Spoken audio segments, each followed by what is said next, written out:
మనతో పాటు BRS senior నాయకులు గోసల శ్రీనివాస్ యాదవ్ గారు ఉన్నారు. నమస్తే అండి. అలాగే ప్రముఖ రాజకీయ విశ్లేషకులు భుజంగరావు గారు ఉన్నారు. నమస్తే అండి.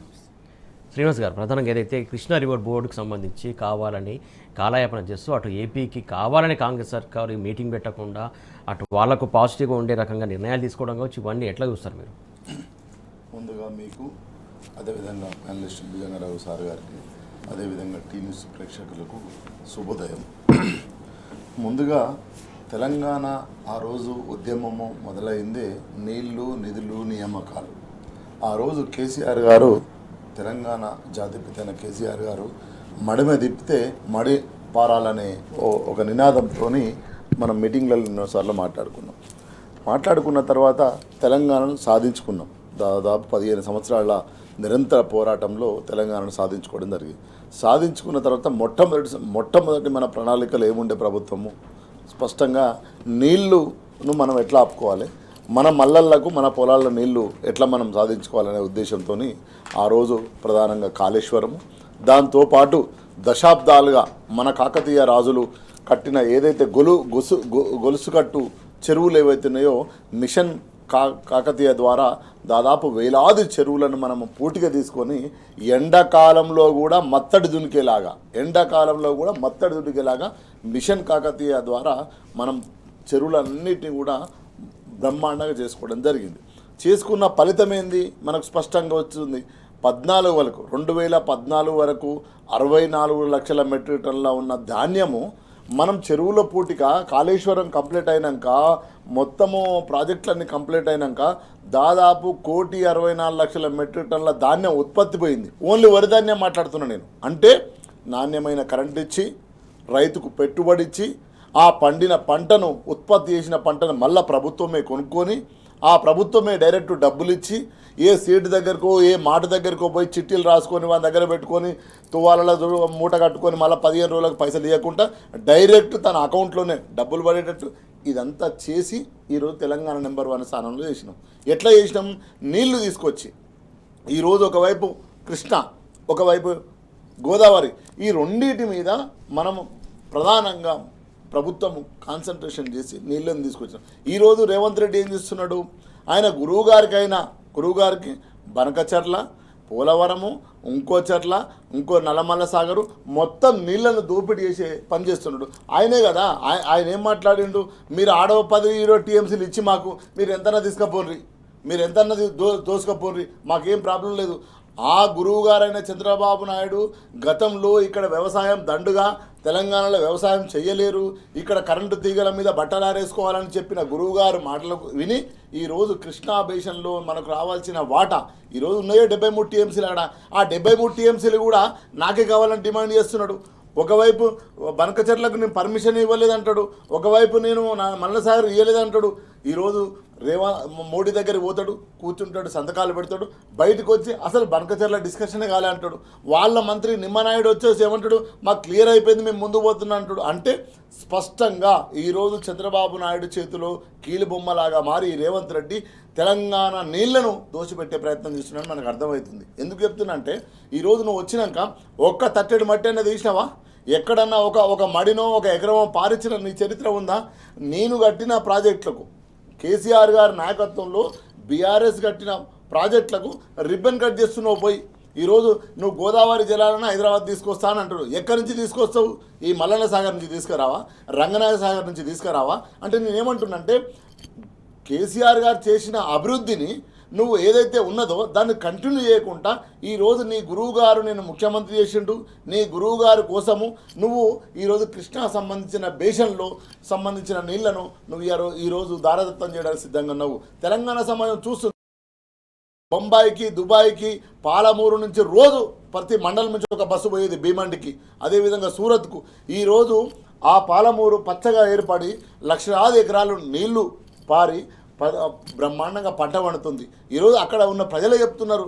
సో కాబట్టి ఇదంతా నువ్వు కంటిన్యూ చేయకుండా ఈరోజు నువ్వు ఆ కృష్ణ ఒడ్డున ఉండి నేను మళ్ళీ ఏమంటాడంటే రేవంత్ రెడ్డి గారు నేను నల్లమల్ల పులిబిడ్డని అంటాడు. మరి నల్లమల్ల పులిబిడ్డ అయితే నల్లమల్ల సంబంధించిన పాలమూరు సంబంధించిన, రంగారెడ్డికి సంబంధించిన, నల్గొండ సంబంధించిన ప్రజలను కాపాడాలి కదా. కృష్ణా బేషన్లో జిల్లాలు ఏవైతే ఉన్నాయో వాళ్ళని కాపాడాలి కదా.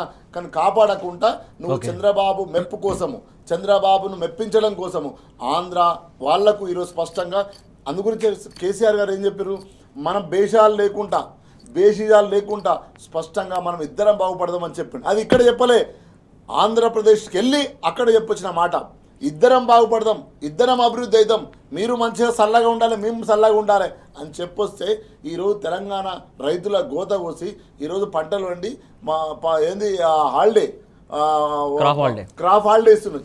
10 ఏళ్ళల్లో ఎప్పుడైనా ఒక్కసారైనా బీఆర్ఎస్ ప్రభుత్వం కేసీఆర్ నాయకత్వంలో క్రాప్ హాలిడే ఇచ్చిండ్రా? ఇంతవరకు రైతు బంధు ఏవైతే, ఇంతవరకు రైతు బీమా ఏవైతే, ఇంతవరకు రుణమాఫీ చక్కగా కావాలి. ఏం చేస్తున్నావు నువ్వు ఎవరి కోసం చేస్తున్నావు అంటే ఆయన రియల్ ఎస్టేట్ దంతా ఒకటి, రెండోది గురువు గారికి ఏం అడిగితే అది ఇచ్చేయడం. సో కాబట్టి ఇది తెలంగాణ మీద కుట్ర జరుగుతుంది. ఈ కుట్రలో 3 భాగస్వాములు, ఒకటి మోడీ, రెండోది చంద్రబాబు నాయుడు, మూడో వ్యక్తి A1 Revanth Reddy, A2 Chandrababu Naidu, A3 Modi. వీళ్ళు 3 కలిసి తెలంగాణను వ్యతిరేకంగా ఈరోజు నిర్ణయాలు తీసుకొని ఈరోజు నీళ్లు పంచాల్సింది ఎవరండి? నీళ్లు పంచాల్సింది ఎవరు? కేంద్ర ప్రభుత్వం. ఎందుకు పంచలే? 10 ఏళ్ళ ఆ వాటా నాకు వేయాలి కదా. ఇప్పుడు ఇద్దరు అన్నదమ్ముల ఏరు పడితే ఎన్ని రోజులు వస్తారు? 4 పెద్ద మనుషులు కూర్చుంటారు, నీకో సోలడు, నాకో సోలడు, నాకో బిందె ఇచ్చేస్తారు. నువ్వు ఉన్న నీళ్ళని ఎందుకు పంచలేదు ఇన్ని రోజులు ఎందుకు పంచలేదు అంటే ఈరోజు చంద్రబాబు లాంటి వాళ్లకు నువ్వు మేలు చేయాలని. ఈరోజు మోడీకి కూడా తెలంగాణ అంటే ఇష్టం లేదు. ఆ రోజు తెలంగాణ ఏర్పడితే కూడా విదర్భకు వచ్చి ఏం మాట్లాడిండో మనకు తెలుసు. తల్లిని చంపి బిడ్డను బతికిచ్చిరని చెప్పిండు ఆ రోజు. సో మోడీ కుట్ర, చంద్రబాబు నాయుడు కుట్ర, ఈరోజు రేవంత్ రెడ్డి కుట్ర. స్పష్టంగా ఈ 3 కలిసి తెలంగాణ కుట్ర చేస్తుండ్రు. తెలంగాణ సమాజం గమనిస్తుంది, మోడీని ఎదుర్కొంటుంది, కేడీని ఎదుర్కొంటుంది, చంద్రబాబు నాయుడు అందరిని ఎదుర్కొంటుంది. ఎందుకు? నీళ్ల కోసము. ఈ ప్రాంతము మట్టిని తడపడం కోసము ఆ రోజు కేసీఆర్ గారు ఏ త్యాగాలైతే చేసి నిలబడ్డాడో, ఎక్కడ తలొంగలేదో ఆ రోజు కూడా మోడీ ఉన్నాడు. మా బీఆర్ఎస్ ప్రభుత్వం ఇక్కడ 10 ఏళ్ళు పరిపాలన చేసినప్పుడు కూడా మోడీ ఉన్నాడు. ఎన్నిసార్లు మెడ మీద కత్తి పెట్టినా నా మెడ కోసుకోగానే నా నీళ్ళు అని చెప్పిండు ఆ రోజు. ఇదే మనం ఏమడిగినా ప్రతిసారి కూడా నీళ్ళ వాట తేల్చమన్నాం, మా పంపకాలు చేయమన్నాం. కానీ పంపకాలు చేయకుండా కాలయాపన చేసి ఈరోజు తెలంగాణ రైతుల కోసం తీసుకునే ప్రయత్నం చేస్తున్నారు. ఇది తెలంగాణ సమాజం అంతా చూస్తుంది. ఏదో ఒక రోజు మీరు వచ్చినప్పుడు ప్రజాకోర్టులో ఇటు నరేంద్ర మోడీకి, రేవంత్ రెడ్డికి శిక్ష తప్పదు. రైట్. మొత్తానికి నీటి వాటా తెలుసుకున్న కేంద్రం కావాలని కాలయాపన చేస్తుంది. ప్రధానంగా ఏపీకి నీటిని అధికంగా కేటాయించడానికి కుట్ర పడుతుంది బీజేపీ సర్కార్. అటు ఆ రకంగా కుట్ర పడుతుంది, ఇటు తెలంగాణ ఉన్నటువంటి కాంగ్రెస్ సర్కార్ కూడా ఏపీకి మేలు చేసే రకంగానే నిర్ణయాలు తీసుకుంటుందని చెప్పేసి శ్రీనివాస్ గారు చెప్తున్నటువంటి అంశం. భుజారాం గారు, కృష్ణ బోర్డుకు సంబంధించి వాటర్ ఉన్నది, నిల్వ ఉన్నది ఇప్పుడు 78 టీఎంసీలు అని చెప్తుంది లెక్కలు. అందులో 73 టీఎంసీలు డిమాండ్ చేస్తుంది ఆంధ్రప్రదేశ్ అని చెప్తుంది. ఆ డిమాండ్లో కూడా సహేతుకమైన డిమాండ్ ఉండాలి కదా. తెలంగాణ రాష్ట్రంలో 12 సంవత్సరాలుగా చూస్తే ఎన్నడూ కనబడంది, వినబడంది ఈ 2 సంవత్సరాల నుంచి ఎందుకు కనబడుతుంది, ఎందుకు వినబడుతుంది? పైనున్నదేమో చంద్రబాబు నాయుడు, ఒక కేడి, ఆయనకు వంతపాడాడని ఒక ఆయన మోడీ, కింద ఉన్న ఆయన ఈ రాష్ట్రంలో మనం కర్మకో, దురదృష్టానికో, నాశనకాలనికో గెలిపించి నెత్తిన పెట్టుకున్న రేవంత్ రెడ్డి. ఈ 3 కలిసి తెలంగాణ రాష్ట్రాన్ని టార్గెట్ చేసి కక్ష బట్టి అన్ని రకాలుగా ఆగం చేస్తున్నటువంటి పరిస్థితి. చెప్పుకొని మురువా, చూసుకొని గర్వపడనే విధంగా ఒకప్పుడు తెలంగాణ ఉండే. ఇప్పుడు చెప్పుకొని ఏడువా, చూసుకొని అవమానపడ. నా తెలంగాణ అంటే నీ చక్కదనం నాకు అనేది చెప్పుకోవడానికి గర్వంగా, గౌరవంగా లేదు. ఇంటికి వస్తే చుట్టూ చూస్తే పరిస్థితి, ఒక పక్కన అప్పులు, ఒక పక్కన నీళ్లు లేవు, ఒక పక్కన ఉద్యోగాలు లేవు, ఒక పక్కన రిటైర్డ్ డబ్బులు రావు, ఒక పక్కన ఈ రకమైనటువంటి బాధలు, చుట్టూ కష్టాలే.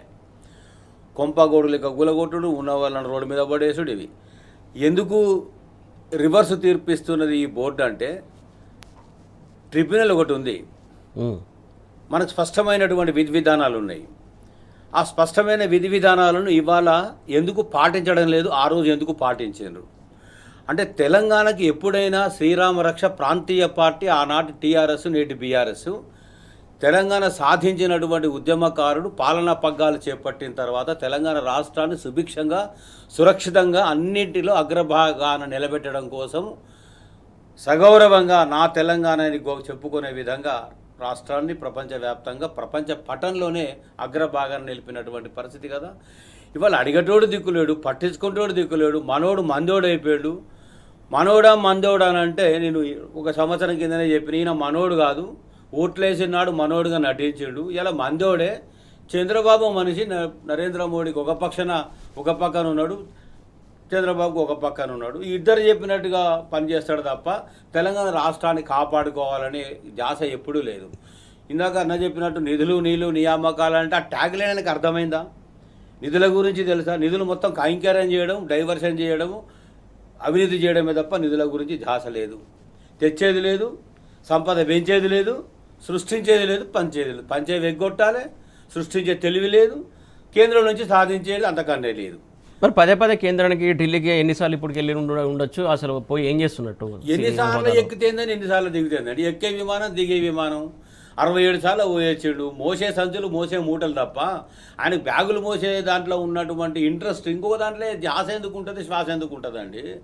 నేను అన్న ఎందుకు అవినీతి లేదు, కాదేదు కవితకు అనర్హత అని ఆనాడు దాశరథి రంగాచార్య చెప్తే, కుక్క పిల్ల సబ్బు పిల్ల కాదేది కవితకు అనర్హత అంటే ఇలా కాదేదు అవినీతికి అవకాశం అని రేవంత్ రెడ్డి ఎదుగుతూ ఉన్నాడు. నువ్వు గుట్టలో వదిలిపెట్టావు, కొండలో వదిలిపెట్టావు, నదులు వదిలిపెట్టావు, ఇసుకలో వదిలిపెట్టావు, భూమిలో వదిలిపెట్టావు, ఉద్యోగాలు వదిలిపెట్టావు, ఏమి వదిలిపెట్టావా? మొత్తం నాకేస్తావా? ఏం చేసుకుంటావు? నెత్తిన కొట్టుకుంటావా? ఒక బిడ్డ కదా సంపాదించుకున్నాడు, నీతి వాక్యాలు చెప్తాడు. నన్ను అర్జునుడు లాగా యుద్ధం చేయమన్నాడు శ్రీకృష్ణుడు. ఆనాడు నాకు ధర్మనీతి చెప్పినటువంటి మహాభారతాన్ని చదివిన వంట పట్టిందని చెప్పిండు. ఏం చదివినావు, ఏం వంట పట్టింది నీకు? రేవంత్ రెడ్డి, నువ్వు అనుముల రేవంత్ రెడ్డి కాదు, అవినీతి రేవంత్ రెడ్డిగా నువ్వు అవతారం ఎత్తుతున్నావు. ఇవాళ ఒకటే హెచ్చరిక చేస్తున్నాం, నీళ్లకు ఏవైతే నువ్వు ద్రోహం చేస్తూ ఉన్నావో, నల్లమల సాగర్ పేరుతోని కృష్ణా రివర్ బోర్డు నుంచి ఒక మీటింగ్ లేకుండా 3 నెలలు వాయిదా వేసి మన హక్కులకు భంగం కలిగిస్తుంటే నోరు తెలిసి నువ్వు ఈ పరిపాలనా అధ్యక్ష స్థానంలో ఉన్నటువంటి ముఖ్యమంత్రిగా నీకు నోరు లేదా, సిగ్గు లేదా, శరణ్ లేదా, అవమానం అనిపించట్లేదా రేవంత్ రెడ్డి? నీ తెలంగాణ, నీ మహబూబ్ నగర్ జిల్లా కదా. మీరు ఉద్యోగాలు అంటే ఒక మాట గుర్తుకొస్తుందండి సార్. ప్రధానంగా ఏదైతే నిన్న మొన్న జరిగినటువంటి సమావేశాలు, ఆ సమావేశం దేనికోసం జరిగిందో అందరికీ తెలుసు, అక్కడ ఏం మాట్లాడినా తెలుసు, ఏ సమావేశాలకు వెళ్ళి ఏం మాట్లాడతాడో కూడా అర్థం కాని పరిస్థితి. ప్రధానంగా రైతు భరోసా ఇచ్చేస్తాం, మీకు అందిందో లేదో అని ఒక మాట తీసుకొచ్చాడు. దాంతోపాటుగా ఉద్యోగాలు అంటే ఏదైతే మూసి పరివాహక ప్రాంతాల్లో అంట ఏదైతే కూరగాయలు అమ్ముకోవడానికి లేకుంటే ఇంకో రకంగా ఉద్యోగాలు ఇస్తాడంట. ఉద్యోగ నోటిఫికేషన్ ఇవ్వండి గవర్నమెంట్ పరంగా అంటే అక్కడ ఈయన ఉద్యోగాలు ఇస్తాడంట. ఆల్రెడీ ఆ ఏరియా పరివాహక ప్రాంతం అంతా అక్కడ ఉన్నటువంటి నిత్య కూలీలు అక్కడ ఉంటూ నడుస్తుంటుంది. ఈయన ఇచ్చే ఉద్యోగాలు ఏంటి అక్కడ? మళ్ళీ ఇప్పుడు రేవంత్ రెడ్డి తప్పు కాదండి అది. రేవంత్ రెడ్డి ఒక్కనాడు కూడా ముఖ్యమంత్రి స్థాయిలో నేనున్న నాయకుడు అని అనుకోలే. గాలివాటంగా కొట్టుకొచ్చి జాక్పాట ముఖ్యమంత్రిగా సీట్లో కూర్చున్నాడు. ఢిల్లీకి మూటలు అందియడం లోపల వేలంపాట వాడినప్పుడు బ్రహ్మాండమైనటువంటి మూటలు నేనే అందియగలనని ముందు వరుసలో నిలబడ్డందువల్ల కర్మకో మన నాశనకాలకు తీసుకొచ్చి సీట్లో కూర్చోబెట్టిన పరిస్థితి. రేవంత్ రెడ్డి అనుకుంటున్నాడు ఒక ఇంటర్నల్ మీటింగ్లో, అసలు నేను ముఖ్యమంత్రి అయితే ఒకనాడు అనుకోలే, నాకు ఇంత సీన్ లేదని నాకు కూడా తెలుసు. మోసం చేస్తేనే ఈ ప్రజలు నమ్ముతారు, మోసపోవడానికి సిద్ధంగా ఉంటారు. ఆ మోసం చేసే అర్హత ఎవరికి ఉంటుంది? నాకే ఉంటుంది బ్రహ్మాండంగా. నేను ఎన్నిసార్లు మోసం చేసినా నన్నే నమ్ముతున్నారు ఈ జనం. మొన్న మున్సిపాలిటీ ఎన్నికలలో అక్కడ ఉన్నది ఎవరు? విద్యావంతులు, ఉద్యోగులు, ఉపాధ్యాయులు, పెన్షనర్స్ కదా. కర్రు కాల్చి వాత ఎందుకు పెట్టలేకపోయినాం? రిటైర్డ్ వాళ్ళకు డబ్బులు ఇవ్వలేను, ఖజానా ఖాళీగా ఉంది, ఇచ్చేది లేదని స్పష్టంగా చెప్తున్నాడు కదా. ఇట్లాంటివన్నీ ఏం చేయాలి? గల్ఫ్ కంట్రీస్, ముస్లిం కంట్రీస్ అనేది పట్టపగలు నడి రోడ్డు మీద ఉరిదీసేటువంటి పరిస్థితి. ఆ రకమైనటువంటి ప్రజల చేతిలో ప్రజాక్షేత్రంలో శిక్ష వేయడానికి ప్రజల ఆయుధం. మొన్న మున్సిపాలిటీ ఎన్నికల్లో నా దృష్టిలో జార విడుచుకున్నారు అవకాశం. గ్రామ పంచాయతీల్లో గ్రామ ప్రజలకు ఉన్నటువంటి అవేర్నెస్ చదువుకున్నటువంటి వాళ్ళకు మనకెందుకు లేకుండా పోతుంది? రిటైర్డ్ వాళ్ళకు డబ్బులు ఇవ్వమంటాం. ఆ విద్యా కమిషన్ తీసుకొచ్చిండు కానీ ఈయనకే తెలియలేదంటే మొత్తానికే తెలియలేదని ఒక షార్టిస్టిక్ ప్రెజర్ అన్నాడు రేవంత్ రెడ్డి గారు. ఒక మాట మరుస్తూ ఉన్నాం మనం. ఇది అందరూ కూడా మాట్లాడుకోవాలి, అందరూ కూడా తూతూ అనాలి సమాజంలో. షార్టిస్టిక్ ప్రెజర్ అంటే నిన్నెంత ఏడిపిస్తే, నిన్నెంత గోసపెడితే, నిన్నెంత కంటికి పుట్టడు గోసపెడితే నిన్ను షార్టిస్టిక్ ప్రెజర్ అంటే ఒక పైశాచిక ఆనందం పొంది, నాకున్నది ఆ జబ్బు, నాకున్నది ఆ రోగం, నిన్ను షార్టిస్టిక్ ప్రెజర్ పొందుతున్నా అని ఇంకొక షార్టిస్టిక్ ప్రెజర్ ఆకునూరు మురళి తీసుకొస్తే ఆయన ఆకునూరి రసం పోసి విద్యా వ్యవస్థనే మొత్తం సమూలంగా నాశనం చేసేటువంటి పరిస్థితి. చాలామంది అనుకుంటున్నారు, మా విద్యావేత్తలు మాట్లాడుతున్నారు, ఆకునూరు మురళి మీద పడుతున్నాం మనం. ఆకునూరు మురళి కాదు, ఆకునూరు భుజం మీద తుపాకీ పెట్టి పేల్చింది ఎవరయ్యా అంటే ఈ షార్టిస్టిక్ ప్రెజర్ ముఖ్యమంత్రి రేవంత్ రెడ్డి. విద్యా వ్యవస్థ నాశనం అయిపోయింది. ఉద్యోగ నియామకాల్లో రోడ్డు ఎక్కించి వాళ్ళ నిరుద్యోగులకు గోసపుచ్చుకుంటున్నావు, అదే అయిపోయింది. నీళ్లు లేక రైతులను రోడ్డు వేసినావు, రైతు బంధు ఎగ్గొట్టి వాళ్ళని రోడ్డు వేసినావు. ఇక ఆయన అంటున్నాడు రుణమాఫీ అది చేసినా కానీ అందరికీ అందిందో లేదో నాకు తెలియదని. పాపం ఆయనకేం అంత నాలెడ్జ్ లేదు, అంత లెక్కలు తెలివై ఏం తెలియదు. ఎక్కడి నుంచి డబ్బులు వస్తాయని ఒక్కటే ఆయనకు తెలిసిన కథ. ఎవరికో డబ్బులు అందినాయో తెలియవు అన్నప్పుడు సిగ్గుపడాలి కదా ముఖ్యమంత్రిగా. నువ్వు పాలనకు పనికిరావు, అర్హత లేదని నువ్వే చెప్పుకున్నావు కదా. రైట్.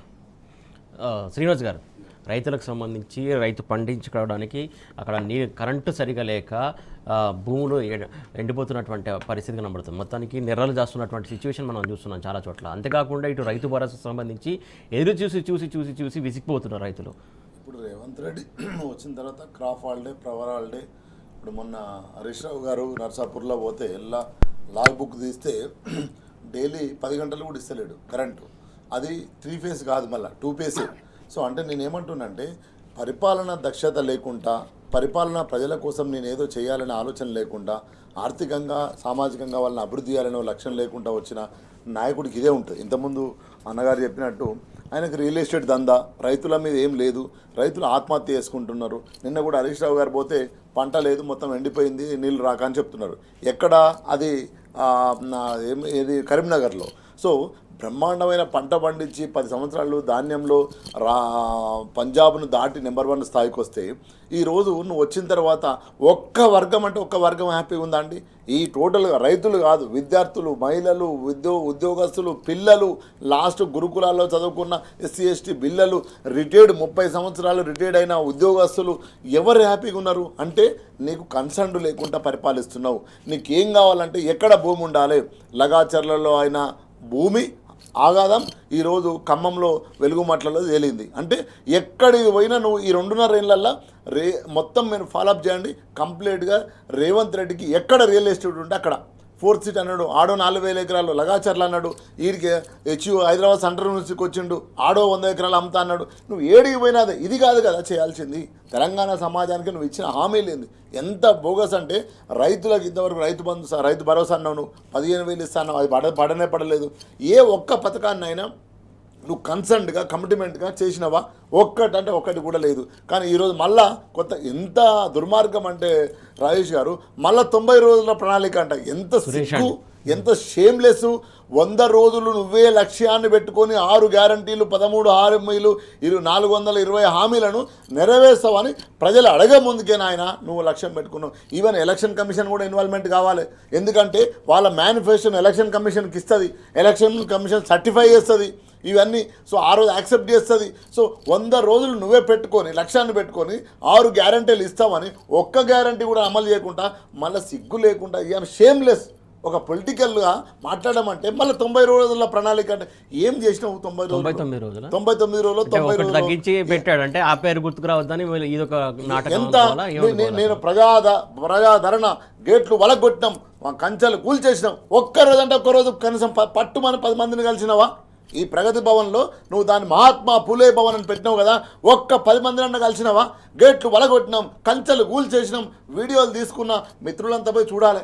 ఏ రోజైనా ఒక ముఖ్యమంత్రి కూర్చున్నాడా? ఏ రోజు మంత్రులు కూర్చున్నారా? కనీసం ఎమ్మెల్యేలు కూర్చున్నా? ఇప్పుడున్న డిప్యూటీ సీఎం సీతక్క నేను నక్సలైట్ పార్టీ నుంచి వచ్చినా, నేను తుపాకీ భుజానికి వేసి ఆడ దించొచ్చినా సీతక్క కలుస్తుందా? పేద ప్రజలను కలుస్తుందిరా? ఎక్కడ నువ్వు ప్రజా దర్బార్ అని చెప్తావు కదా, ప్రజా కలుస్తానంటే కదా, ఎవరిని కలిసినావు అంటే నువ్వు ఒక నియంతలాగా పరిపాలిస్తున్నావు, ఒక రియల్ ఎస్టేట్ బ్రోకర్ లాగా పరిపాలిస్తున్నావు అని స్పష్టంగా అర్థమవుతుంది. మళ్ళీ 99 ప్రణాళిక అని ఈరోజు జిహెచ్ఎంసీని మోసం చేయాలనే ఆలోచనలో భాగంగా ఈ ప్రణాళిక మళ్ళీ పుట్టుకొచ్చింది. నువ్వు ఎన్నెన్న హామీలు అందుకుంటే ఆయన టీడీపీ వెళ్ళినప్పుడే చెప్పిండు, మేము మోసాలు చేస్తూనే ఉంటాం, ప్రజలు మోసపోతూనే ఉంటారు, మేము హామీలు ఇస్తూనే ఉంటాం, ప్రజలను మోసం చేస్తూనే ఉంటాం, వాళ్ళు మోసపోవడానికి సిద్ధంగా ఉన్నారు, మేము మోసగించడానికి సిద్ధంగా ఉన్నారు అంటే ఆయన క్యారెక్టర్ ఆయన ఎప్పుడో ఒకసారి బయట పెట్టుకున్నాడు. అంటే ఈరోజు కన్సర్న్ లేకుండా, బాధ్యత లేకుండా ఈరోజు ఈ రాష్ట్రాన్ని పరిపాలిస్తున్నాడు. ఈ 2.5 సంవత్సరాలలో ఒక మంచి పథకాన్ని తీసుకొచ్చిందో చెప్పండి, ఒక మంచి ఆలోచన చేసిందో చెప్పండి. నువ్వు బుల్డోజర్ అంటివి. ఈరోజు కాంగ్రెస్ ఏంది మన రాహుల్ గాంధీ మాట్లాడాలి, రాహుల్ గాంధీ స్పందించాలి. బుల్డోజర్ ప్రభుత్వం అని నువ్వు బుల్డోజర్ రాజు కచ్చాలి రాని యూపీలో నువ్వు. మరి ఇక్కడేం నడుస్తుంది నాయన?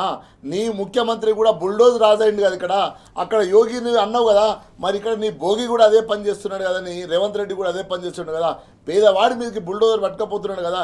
నేనేమంటున్నా అంటే ఇప్పటికైనా ఒళ్ళు దగ్గర పెట్టుకుని ప్రజలకు మంచిగా ఉపయోగపడేది చేయండి. అందుగురించే కాదు, బీఆర్ఎస్ సర్కార్ టైంలో నాణ్యమైన కరెంటుని 24 గంటల పాటు ఇచ్చినటువంటి ఘనత ఉంది. కాకపోతే వీళ్ళు ఎందుకు ఇట్లా ఇయ్యలేకపోతారు, ఏంటి లోపం ఎక్కడ ఉందనుకోవాలి మనం. అసలు ఏం తెలుసు రాజేష్ గారు, ఏం తెలియదు కదా, ఏమీ తెలియదు. ఇప్పుడు ఆ రోజు మనం ఎక్కడన్నా హైదరాబాద్లో చూస్తే అన్ని స్టార్టర్లు ఉండేది, కరెంటు పోగానే అవి ఆన్ చేసుకొని లైట్లు వెలిగేది షాపులల్లో. ఎక్కడన్నా ఉన్నాయా? 24 గంటల నాణ్యమైన 3 పేసుల కరెంటు. నేను వ్యవసాయ కుటుంబం నుంచి వచ్చిన 3 గంటల రాత్రి, మీరు వచ్చిన 4 గంటల రాత్రి కోడి కూత పెట్టినప్పుడు 3 సుక్కలు పొడిచినప్పుడు పోయి 3 పేసులు వస్తే స్విచ్ చేసి వచ్చిన మోటార్ వేసిన. ఆ టైంలో ఎంతోమంది రైతులు చనిపోయిన సందర్భాలని పాము కుట్టి, తేలు కుట్టి, కరెంట్ షాక్ వచ్చి ఈరోజు పొద్దున్న దాకా పోయి ఎంత అద్భుతం అండి. 24 గంటల నాణ్యమైన కరెంటు 3 పేస్ కరెంటు ఇచ్చింది ఎవరంటే ఈ దేశంలో ఒకడు కేసీఆర్ గారు. ఆ కరెంటు ఉత్పత్తి వల్ల నీళ్ళ ఇవ్వడం వల్ల, రైతుకు పెట్టుబడి ఇవ్వడం వల్ల అంత పంట ఉత్పత్తి అయింది. ఈరోజు వీళ్ళకి ఏం తెలుసా అండి? నువ్వు రాంగని ఏమన్నాడు? కాళేశ్వరం మీద కమిషన్, నీళ్ళ మీద కమిషన్, రాంగని ఏమన్నాడు? కరెంటు మీద కమిషన్, కరెంటు మీద ఏం తెలిసినవరా నాయన? ఏం తెలియలే. ఈరోజు పవర్ హాలిడే ఇస్తున్నావు, కరెంటు మీద కమిషన్ వేసి ఏం తెలిసినావు అంటే పవర్ హాలిడే ఇస్తున్నావు తెలంగాణ అంటే. నీకు చిత్తశుద్ధి లేదు, నీకు పవర్ ఎక్కడ ఉత్పత్తి అయితే తెలియదు, ఎట్లా డిస్ట్రిబ్యూషన్ అయితే తెలియదు. ఒక పవర్ గ్రిడ్ పెట్టి సారు కేసీఆర్ గారు తెలంగాణకు 24 గంటల కరెంటు వస్తే రైతులకే కాదు ఇండస్ట్రీ కూడా వస్తుంది, ఇండస్ట్రీలు కూడా వస్తాయి. కంపెనీలకు 24 గంటల కరెంట్ ఇస్తే పెద్ద పెద్ద కంపెనీలు, స్మాల్ స్కేల్ ఇండస్ట్రీ, చిన్న చిన్న కంపెనీలు, ఐటీ కంపెనీలు 24/7 వాళ్ళకి కరెంట్ ఇస్తున్నాం. ఎట్లా ఇస్తున్నాం? గ్రిడ్లు పెట్టి ఎక్కడ కూడా ప్రాబ్లం రాకుండా 24 గంటల నాణ్యమైన కరెంటు రైతులకే కాదు తెలంగాణ సమాజానికి ఇచ్చినాం. ఈరోజు అట్లుందా? ఎప్పుడు కరెంట్ వస్తుందో తెలియదు, ఎప్పుడు కరెంట్ పోతుంది. ఎందుకు లేదు అంటే ఈయనకు ఆ చిత్తశుద్ధి లేదు, ఆ కమిట్మెంట్ లేదు, ఆ జ్ఞానం లేదు, ఆ తెలివి లేదు. ఎక్కడ నువ్వు వచ్చి పోయి ఒక 100 ఎకరాలు మనం దోసుకొని పోవచ్చు ఇక్కడ ఉన్నదంటే చెప్పు, ఎమ్మటే నీకు అపాయింట్మెంట్ దొరుకుతుంది. ఒక మంచి ఆలోచన చెప్తానంటే ఆయనకు నచ్చదు. సో కాబట్టి ఏమిటంటే ప్రజలపైన కన్సర్న్ ఉండి, ప్రజలపైన ప్రేమ ఉండి, బాధ్యత ఉంటే మంచి ఆలోచనలు వచ్చి, మంచి పథకాలు వచ్చి ప్రజల అభివృద్ధి అవుతారు. అట్లాంటి ఆలోచన లేనప్పుడు ఆయనకు ఏమైనా రియల్ ఎస్టేట్ తప్ప ఇంకోటి లేదు కదా. కాబట్టి ఈరోజు పవర్ మీద ఆయనకు జ్ఞానం లేదు, పవర్ మంత్రి లేదు. సో కాబట్టి అందుగురించి దాన్ని టైంపాస్ చేసి ఈరోజు పవర్ హాలిడేగా, క్రాఫ్ హాలిడేగా ప్రకటించబోతున్నాడు. భుజంగరావు గారు, క్రాఫ్ హాలిడేలు చూస్తున్నాం ఇప్పుడు, గతంలో ఎప్పుడు చూడాల్సిన పరిస్థితి. ఇప్పుడు క్రాఫ్ హాలిడేలు చూస్తున్నాం. ప్రధానంగా రైతులకు సంబంధించి పెద్ద ఎత్తున వాళ్ళకి సంబంధించి పెట్టుబడి సాయం కావచ్చు, వాటికి సంబంధించి నిన్న చాలా చోట్ల ధర్నాలు జరిగాయి. ఇంత ధర్నాలు జరుగుతున్నా, రైతుల సమస్య ఇంత ప్రస్తావిస్తున్నా కూడా ఎందుకు కాంగ్రెస్ పార్టీ ఎందుకు పెడచవన పెడుతుంది అనుకోవాలి? ఇప్పుడు కాంగ్రెస్ పార్టీ మొన్న రాహుల్ గాంధీ వచ్చిండు ఇక్కడికి. దేని కొరకు వచ్చిండండి? ఏం చెప్పిపోయిండండి? అంత సెక్యూరిటీ పెట్టుకొని అంతమంది మధ్యలో నువ్వు వచ్చిపోయినావు. నువ్వు హామీలు ఇచ్చిన నిరుద్యోగులకు ముఖం చూపించే పరిస్థితి ఉందా? బీసీ డిక్లరేషన్ అన్నావు, వాళ్ళని కలిసే పరిస్థితి ఉందా? వాళ్ళకి న్యాయం చేస్తున్నావా? రైతు డిక్లరేషన్ పేరుతో రైతులను మోసం చేసినావు, వాళ్ళని కలిసే పరిస్థితి ఉందా? కర్రు కాల్సి అందరు సిద్ధంగా పెట్టుకున్నారు.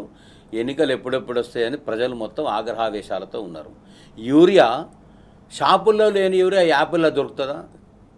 అంటే తెలివి తక్కువడు రాజైతే పాలన ఇట్లనే ఏడుస్తుంది. ఒక చోట యాప్లో యూరియా ఉందంటే షాప్లో లేదంట.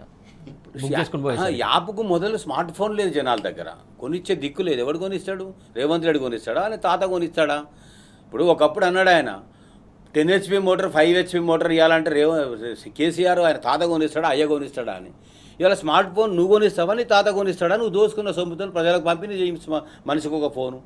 అందులో షాప్లో యాప్లో బుక్ చేస్తే షాప్లో లేదు, షాప్లో ఉన్నది యాప్లకు రాదు. నిరక్షరాస్యులు మంతంతా మాత్రం చదువుకున్న వాళ్ళు ప్రజల్లో పల్లెల్లో ఉండాలనే తెలివి ఆ మాత్రం ఇంగిత జ్ఞానం లేదా నీకు? యూరియా పంపిణీకి ఎవడైనా యాప్ పెట్టుకుంటాడు అంటే షాపుల ముందు జనాల క్యూ కనబడకుండా, జనం దృష్టిలో రాకుండా ఉండాలంటే ఒక ప్రత్యామ్నాయ మార్గాన్ని, ఒక దొంగ రూట్ని ఎన్నుకున్నటువంటి పరిస్థితి. ఇక్కడ మహబూబ్నగర్కి పోతాడు, ఆమనగాలికి పోతాడు, దొంగ రోడ్ అని ఉంటుంది ఒకటి. చక్కగా పోతేనేమో 10 గంటలు పడుతుంది, నీకు గంటన్నర పడుతుంది. ఇట్లా పోతే 5 నిమిషాలు చేయొచ్చు, అనుకున్న కాడికి చేరవచ్చు, సంకర పెట్టుకొని రావచ్చు. ఇందాక సార్ చెప్పినట్టు ఇప్పుడు అన్ని రకాల అవినీతిని వదిలిపెట్టలే. సరే దోచుకుంటున్నావు, సంపాదించుకుంటున్నావు, ఎవరి పాకెట్ అలా గొప్ప చెప్పాడు క్యాబినెట్ మంత్రులకు. సీనియర్స్ కాదా? సీనియర్సే. మరి ఏం చేస్తున్నారు? వాళ్ళంతా వాళ్ళ సంతోషం చదువుకునే పనిలో ఉన్నారు. ఢిల్లీ ఏం చేస్తుంది? మెయింటైన్ చేసేటువంటి పరిస్థితి.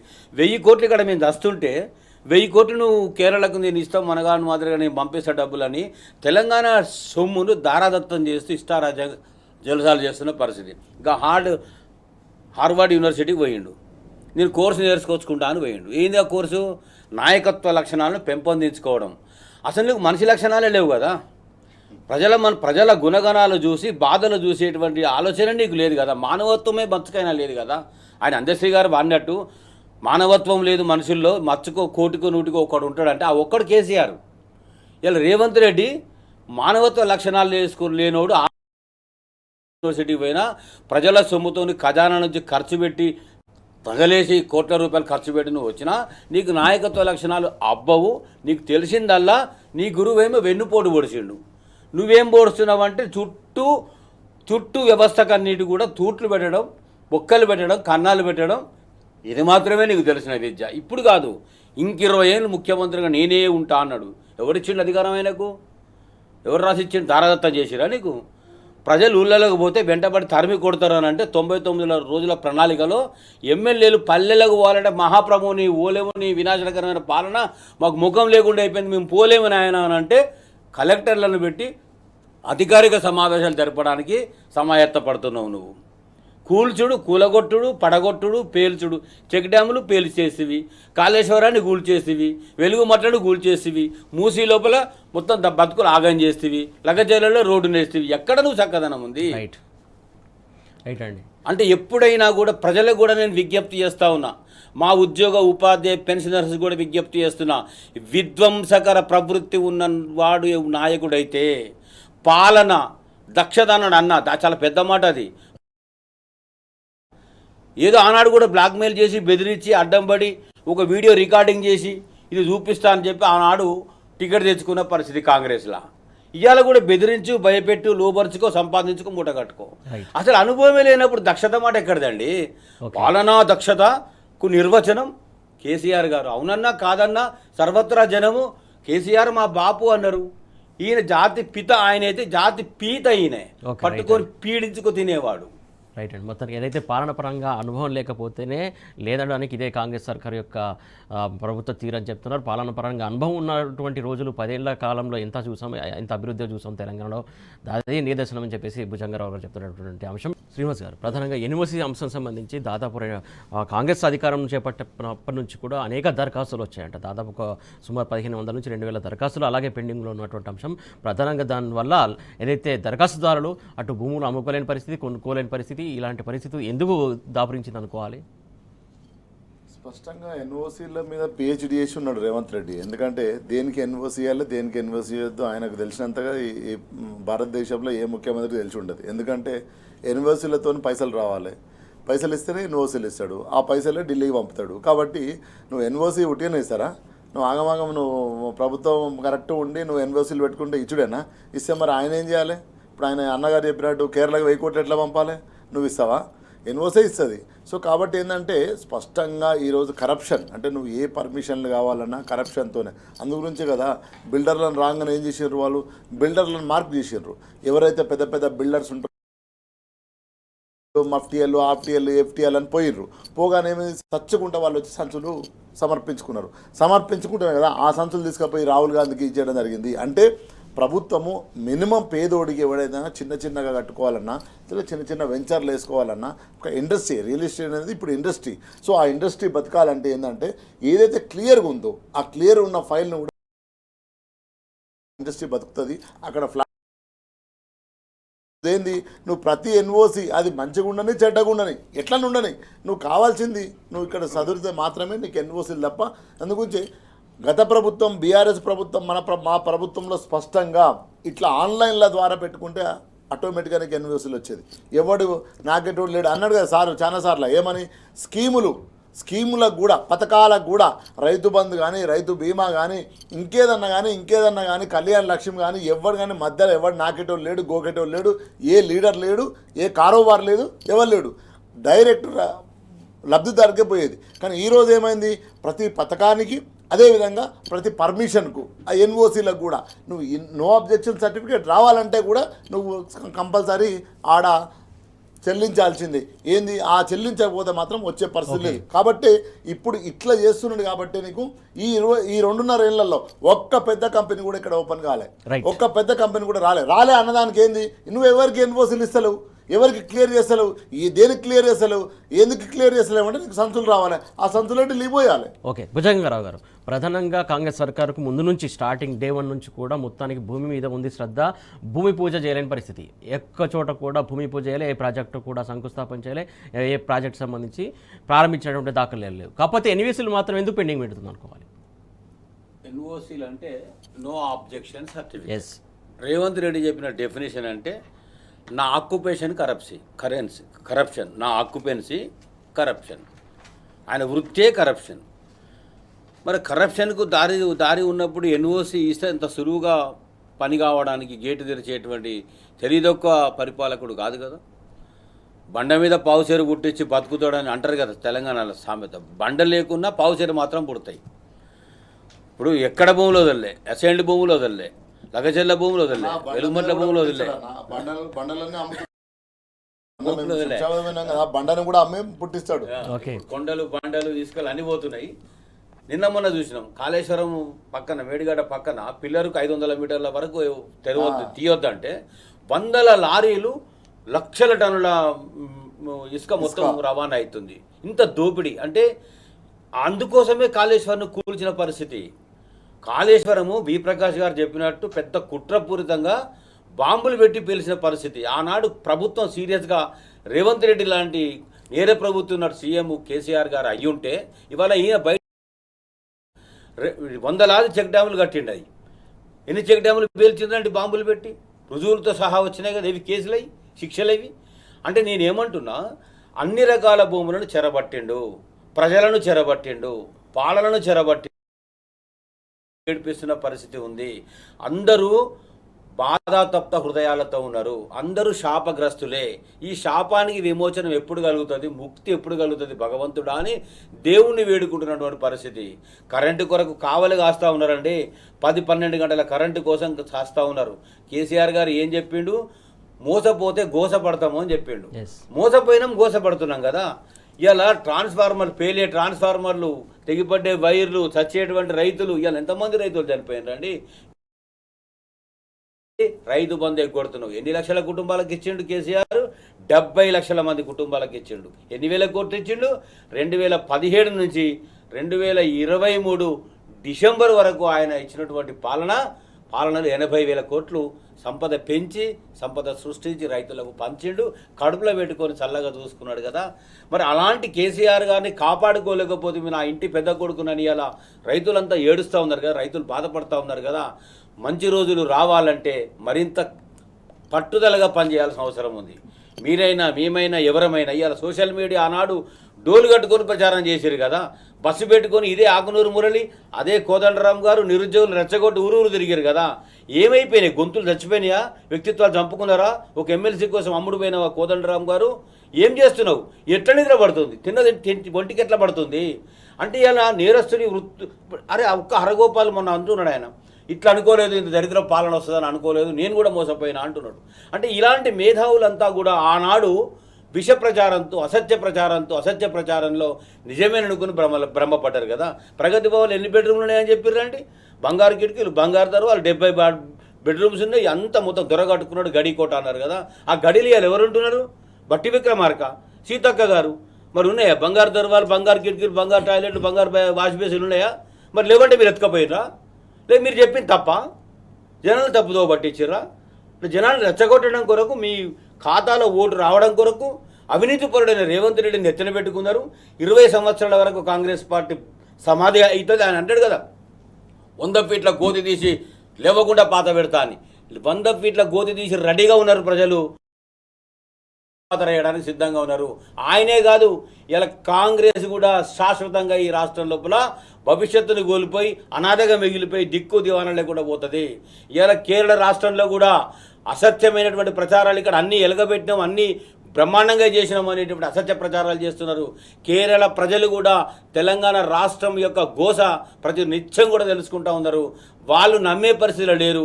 అక్కడ కాంగ్రెస్కు కర్రు కాల్చి బాధ పెట్టడం, ఆ గుణపాఠం రేవంత్ రెడ్డి ద్వారానే కాంగ్రెస్కు కలిగేటువంటి అవకాశం ఉందని తెలియజేస్తా ఉన్నా. తెలంగాణ ప్రజల్లో ఆక్రోశం ఉంటుంది, ఆవేశం ఉంటుంది, బాధ ఉంటుంది, నిలబడి నిగ్గదీసి ప్రశ్నించే తత్వం ఉంటుంది. ప్రజాక్షేత్రంలో నిన్ను ముద్దాయిగా నిలబెట్టి తీరుతారు. ఇలా కేసులు పెట్టవచ్చు, నువ్వు అక్రమ కేసులు పెట్టవచ్చు. బాల్క సుమన్ లాంటి వ్యక్తిని కొట్టాడే ఉద్యమకారులు తీసుకొని నువ్వు జైల్లో పెట్టి పైశాచిక ఆనందం పొందొచ్చు కాక, నీకంటూ ఒక రోజు రేవంత్ రెడ్డి గారు ఈ రాష్ట్రం వదిలిపెట్టి బిచాన ఎత్తి పారిపోయే పరిస్థితి వస్తుంది. ఆ రోజు రాకుండా చూసుకుంటే కొంచెమైనా ఇప్పటికి పరిస్థితి మార్చుకో, లేదంటే నీకు పుట్టగతులు ఉండకుండా పోవడం ఖాయం. రైట్. శ్రీనివాస్ గారు, ప్రధానంగా బస్సుల అంశం సంబంధించి బస్సులకు సంబంధించి ఉద్యమం ఆల్రెడీ ఉధృతమవుతున్నటువంటి పరిస్థితి. జేఏసీ కమిటీ సంబంధించి మీరు ఒక చైర్మన్గా ఉన్నారు, దానికి సంబంధించి ప్రధానంగా యాక్షన్ ప్లాన్ ఏంటి, ఏం చేయబోతున్నారు? మేము ఏమంటున్నామంటే, ఇప్పుడు మూసీ సుందరీకరణ గతంలో బీఆర్ఎస్ ప్రభుత్వము దాన్ని శుద్ధి చేయాలని, ఏదైతే మూసీని శుద్ధి చేయాలని 38 ఎస్టీపీలు కట్టి శుద్ధి చేయడం మొదలుపెట్టింది. నువ్వు దాన్ని కంటిన్యూ చేస్తే ఫస్ట్ మూసీలో ఉన్న మురుగును ఆపే ప్రయత్నం చేయి. మూసీకి వస్తున్న మురుగును ఆపే ప్రయత్నం చేయి. కానీ అది చేయకుండా గత ప్రభుత్వం బీఆర్ఎస్ ప్రభుత్వం చేసిన ఎస్టీపీలను కంటిన్యూ చేస్తూ ఇంకా కొన్ని కడుతూ దాన్ని శుద్ధి చేయకుండా ఈరోజు ఏమంటున్నావు, దశాబ్దాల నుంచి అక్కడ ఉన్న ఏదైతే 60 గజాలు 30 గజాలు 20 గజాలు ఇళ్ళ వాళ్ళను కూలుస్తా అంటున్నావు. ఒకవైపు ఏమో రాహుల్ గాంధీ ఏమో సేవ్ డెమోక్రసీ అంటుండు. మరి ఈ డెమోక్రసీలో, ఈ రాజ్యాంగం పట్టుకున్న రాజ్యాంగంలో ఆ గుడిసెవాసులు లేరా, ఆ బస్తీలో ఉన్న లేరా? వాళ్ళు దశాబ్దాల నుంచి 6 దశాబ్దాలు 5 దశాబ్దాలు 40 సంవత్సరాలు 20 సంవత్సరాల నుంచి 50 గజాలల్లో ఇళ్ళల్లో కట్టుకొని ఉంటున్నారు. వాళ్ళు నువ్వు ఎప్పుడు రాత్రికి వచ్చి రెడ్ మార్క్ చేస్తే ఎక్కడికి పోవాలి వాళ్ళు? నువ్వు ఎవరు తీయడానికి వాళ్ళను? నేను ఏమంటున్నామంటే, వాళ్ళతో చర్చించమంటున్నాం, మాతో మాట్లాడు. మా ఇల్లు తీస్తే మాకు ఆల్టర్నేట్గా మాకు ఇల్లు చూపించు. కేసీఆర్ గారేమో 58, 59 జీవో ఇచ్చి దశాబ్దాల నుంచి పట్టాలు లేకుండా, కనీసం రిజిస్ట్రేషన్ లేకుండా, 10 రూపాయల లోన్ రాకుండా ఉంటే జీవో ఇచ్చి వాళ్ళకి పట్టాలు ఇచ్చిండు. అదేవిధంగా ఈరోజు డబల్ బెడ్రూమ్ ప్రపంచంలోనే, భారతదేశంలోనే ఏ ముఖ్యమంత్రి 75 సంవత్సరాల స్వతంత్ర చరిత్రలో ఈరోజు డబల్ బెడ్రూమ్ ఇచ్చి వాళ్ళకి గౌరవంగా బతికి ఆత్మగౌరవాన్ని ఇచ్చిండు కేసీఆర్ గారు. నువ్వు వచ్చేయమంటున్నావు, రాత్రి ఇక్కడి నుంచి తరుముతా, రాత్రి నేను వరల్డ్ బ్యాంక్ అమ్మేస్తా ఈ భూమిని అంతా అంటే మేము ఊరుకోమంటుండ్రు. ఆ మూసీ పరివాహక ప్రాంత బస్తీలు మాతో మాట్లాడమంటుండ్రు, మాతో చర్చించమంటుండ్రు, మాకు ఆల్టర్నేట్ చూపెట్టమంటుండ్రు. ఆల్టర్నేట్ చూపించు, మేము వెళ్ళిపోతాం. మొన్న 250 ఇళ్ళు నువ్వు ఇచ్చినావు, అది బీఆర్ఎస్ ప్రభుత్వం కట్టిన డబల్ బెడ్రూమ్లు ఇస్తే వాళ్ళు అక్కడి నుంచి ఖాళీ చేసిపోయినరు. నువ్వు అది చేయకుండా నువ్వు రాత్రి వచ్చి రెడ్ మార్క్ ఇస్తానంటే ఎట్లా? నాతో మాట్లాడకుంటే ఎట్లా? ఇది నా భూమి కదా, నేను కదా ఉంది. ఒకటి అక్కడి నుంచి కట్టి ఎక్కడో దూరం పడేస్తా అంటే ఎట్లా పోతాడు వాడు? అక్కడ పని చేసుకోవాలి, అక్కడ కాయగూరలు అమ్ముకోవాలి, ఇళ్లల్లో పని చేయాలి, డ్రైవర్లుగా పనిచేసే వాళ్ళు వృత్తి మొత్తం అక్కడ ఉంది. వాళ్ళతో నువ్వు చర్చించకుండా మాట్లాడకుండా రాత్రికి పోతానంటే ఎట్లా? అందుగురించి స్పష్టంగా రేవంత్ రెడ్డి ప్రభుత్వం రాగానే బుల్డోజర్ పట్టుకొని ఎవరి మీదకి పోయింది? పేదోని మీదకి పోయింది. అందుగురించి ఇక మట్టి పోసింది కదా, నువ్వు నాశనం అయిపోతావు, నువ్వు అని స్థాపించిన తల్లులు ఆడికొచ్చిన నిన్న మాట్లాడుతున్నారు. ఎవడరా నువ్వు మా ఇల్లు కూల్చడానికైనా శాంతమ్మ అనే అమ్మాయి 50 ఏళ్ళ క్రితం కట్టుకున్నా, నాకు రోడ్డు ఉన్నది, నాకు రోడ్ వేసినావు, నాకు కరెంట్ ఇచ్చినావు, నాకు నల్ల నీళ్ళు వస్తున్నాయి నా బస్తీలకు, ఇప్పుడు వచ్చి నువ్వు ఎట్లా కూలుస్తావు అన్న ఇల్లు? నీ ఇల్లు కూలుస్తా అంటావు అంటే నీ పాలన సవలంబం కోసం 100 కోట్లు పెట్టి ఎంహెచ్ఆర్డీలో నువ్వు బ్రహ్మాండమైన భవనం కట్టుకుంటావు. కానీ పేదవాడు 20 గజాలు 40 గజాల ఇల్లును కూలుస్తా అంటే ఎట్లా ఒప్పుకుంటారు? ఇది తెలంగాణ సమాజం ఎట్లా ఒప్పుకుంటుంది? సో కాబట్టి మేమేమంటున్నాం, మాతో మాట్లాడి మాకు ఆల్టర్నేటివ్ పునర్వాసం కల్పించిన తర్వాతనే మేము కాకించబోతామంటున్నాం. కాబట్టి ఈరోజు గత బీఆర్ఎస్ పార్టీ మాకు పట్టాలు ఇచ్చి, ఒకవేళ మమ్మల్ని డబల్ బెడ్రూమ్లో మాకు కట్టించి అవి బ్రహ్మాండమైన సౌకర్యం ఇచ్చి బస్తీ దవాఖానాలు పెట్టి మిషన్ కాకతీయ భగీరథ ద్వారా మంచి నీళ్లు మాకు ఇళ్లకి ఇచ్చి రోజు, అంతకుముందు 2 రోజులకు 3 రోజులకు వచ్చేది మంజీరా వాటర్, ఈ రోజు మిషన్ భగీరథ ద్వారా నీళ్లు వస్తే ఈ రోజు నువ్వు వచ్చి బుల్డోజర్ పట్టుకొని మా గుడిసెలు కూలగొడతానంటే ఊరుకునే లేదని స్పష్టంగా హెచ్చరించడం జరిగింది. భుజంగరావు గారు, బస్తీల అంశం సంబంధించి గత ప్రభుత్వం ఏ డిస్టర్బెన్స్ లేకుండా చాలా చోట్ల వాడలు కావచ్చు, బస్తీలు కావచ్చు డెవలప్ చేసినటువంటి సందర్భం మనం చూస్తున్నాం. కాకపోతే ఎందుకు ఇంత బస్తీలపైన ఇంత కక్ష కట్టింది కాంగ్రెస్ సర్కార్ అనుకోవాలి? ఇప్పుడు హైదరాబాదులో ప్రజలు కాంగ్రెస్కు ఓటేయలేదు. ఈ మోసగాన్ని పసిగట్టి గుర్తించి జాగ్రత్త పడ్డారు. ఇవాళ నగర ప్రజల మీద లేనంత కక్ష శేషపూరితమైన మనసు నింపుకున్నాడు. పీగల దాకుంది ఆయన కోపం. అందుకే జిహెచ్ఎంసీని విడదీసి 27 మున్సిపాలిటీని అడ్డదిడ్డంగా అశాస్త్రీయంగా కలిపి 3 కార్పొరేషన్ల పేరిట హైదరాబాద్ను సర్వనాశనం చేసిన పరిస్థితి. ఇవాళ ప్రజలను ఒక్క మూసి ఎన్ని కోట్లు అన్నాడండి? 1,50,000 కోట్లు. అసలు ఇప్పటికి డిపిఆర్ దిక్కుందా? ఒకసారేమో సుందరీకరణ అంటావు, ఒకసారేమో పునరుజ్జీవనం అంటావు, ఒకసారినేమో రైతులను కాపాడడానికి మొత్తం నల్గొండకు అంతా కూడా శుద్ధనీరు జలాలను అందిస్తూ అంటావు. నీళ్ళు ఎక్కడికి వెళ్ళి తెచ్చిపోస్తా అంటావు, అయ్యే కాళేశ్వరం అక్కడికి వెళ్ళి తీసుకొచ్చి మల్లన్న సాగర్కి వెళ్ళి అది తీసుకొచ్చి పోస్తా అంటావు. అది చెప్పేదానికి చేసేదానికి ఏమైనా ఆలోచన ఉంటుందా? నువ్వు ఏం చెప్పినా నమ్ముతామని అనుకుంటున్నారా? నీ లంగ మాటలను, నీ దొంగ శకలను తెలంగాణ ప్రజలు గుర్తించిర్రు. మూసి ప్రజల రివర్ ఫ్రంట్ జోలికి వస్తే పాపం మహాత్మా గాంధీ ఏం పాపం చేసిండండి? 5,000 కోట్లతో సరోవర్ ప్రాజెక్టు కడతా అని మహాత్మా గాంధీని కూడా రోడ్డున పడేసినావు కదా. రైట్. ఇంత పాపానికి కూడా కడుతున్నావు నువ్వు. ఏం రేవంత్ రెడ్డి నీకు ఏం పోయే కాలం? వినాశకాలే విపరీత బుద్ధి. పోయే ముందు అన్ని ఇట్లనే చేస్తారు. శిశుపాలను కూడా 100 తప్పులు అయ్యేదాకా చూసిర్రు. 100 తప్పులు అయినాక శిరచ్ఛేదనం జరిగింది. ఇక్కడ కూడా పరిపాలన లోపల విసిగిపోయిన ప్రజలంతా కూడా కరెక్ట్ సమయం వచ్చినప్పుడు కర్రు కాల్చి వాత సుర్రున పెడతారు నిప్పిరాల మీద. ఓకే, థ్యాంక్ యూ అండి భుజంగరావు గారు, థ్యాంక్ యూ అండి శ్రీనివాస్ గారు, థ్యాంక్ యూ సో మచ్. మొత్తానికి ఏదైతే ప్రధానంగా ఏదైతే బస్తీల జోలికి వస్తే మాత్రం ఖచ్చితంగా ఖబర్దార్ అని చెప్పేసి శ్రీనివాస్ గారు చెప్తున్నటువంటి అంశం, బస్తీ వాసులకు ఖచ్చితంగా ఇప్పుడు కూడా బీఆర్ఎస్ అండగా ఉంటుంది, కాంగ్రెస్ని ఖచ్చితంగా చేపట్టడానికి సిద్ధంగా ఉన్నారు బస్తీ వాసులు కూడా అని చెప్తున్నటువంటి అంశం. ఇది వాటి వార్తల వాస్తవాలు. Keep watching tea news.